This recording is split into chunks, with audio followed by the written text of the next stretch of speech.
श्री जगन्नाथ महाप्रभु के भक्त श्री सदन कसाई। सदन कसाई जो थे वो मांस बेचते थे, यही उनका काम था। एक बार ऐसे तराजू में तोलते थे मांस को, तो जब मांस का विक्रय कर रहे थे तो उनको पता नहीं चला, वो भार की जगह शालिग्राम जी को रखते थे। लेकिन कीर्तन उनको बड़ा प्रिय था, कीर्तन करते हुए मांस बेचते थे। बताओ, ऐसा उनका स्वरूप। एक बार एक महात्मा वहां से निकल रहे थे, तो महात्मा ने जैसे ही देखा, वो तो देखते ही पहचान गए, मुंह पे कपड़ा रख करके जा रहे थे, तो देखा कि ये तो शालिग्राम जी हैं। तुरंत, अरे तुम क्या कर रहे हो, बहुत बड़ा पाप है, ये तो साक्षात शालिग्राम जी हैं। उसने कहा महाराज मुझसे गलती होगी, मुझे तो पहचान है नहीं। बोले लाओ इनको मुझको दो।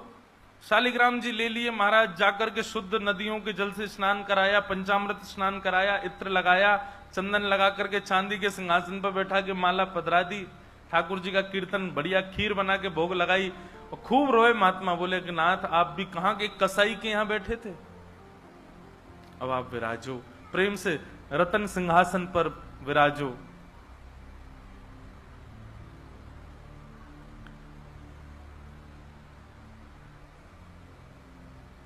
ठाकुर जी विराज गए।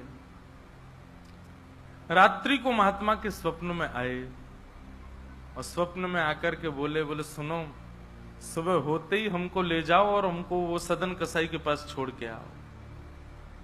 महात्मा बोले वहां प्रभु मांस बेचता है, वो आपको तोलता है, तोलने के लिए भार बना करके रखता है, आप उसके यहां क्या करेंगे। ठाकुर जी कह रहे हैं हम जितना कह रहे हैं उतना करो बस। बोले नाथ ये तो वेद विरुद्ध हो जाएगा, ये तो शास्त्र विरुद्ध हो जाएगा, मैं आपको कैसे वहां छोड़ के आ सकता हूं। आपको वहां क्या सुख मिल रहा है, वो शुद्ध नहीं, पवित्र नहीं, उसका स्थान अच्छा नहीं, मांस विक्रय करने वाला व्यक्ति, महापापी व्यक्ति, वहां क्यों जाना है आपको। ठाकुर जी बोले कहीं पर हमको स्नान करने में सुख मिलता है, कहीं हमको सिंहासन पर बैठने में सुख मिलता है, कहीं भोजन करने में सुख मिलता है, कहीं माला पहनने में सुख मिलता है, सदन कसाई के हमको लुढ़कने में सुख मिलता है। उसके तराजू में जब वो तराजू से तोलता है तो हम इधर उधर लोटपोट होते हैं, हमको उसमें बहुत आनंद आता है, हमको छोड़ के आओ उसके पास ही। और वो मांस विक्रय करता है, चलो जो भी है, लेकिन जब उसके यहाँ तोला जाता है और वो तोलते समय हम लुढ़कते हैं तो वो कीर्तन गाता है, वो मुझे बहुत अच्छा लगता है, मुझे उसके पास छोड़ के आओ।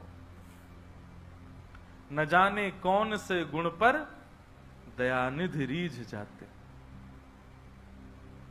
कभी कभी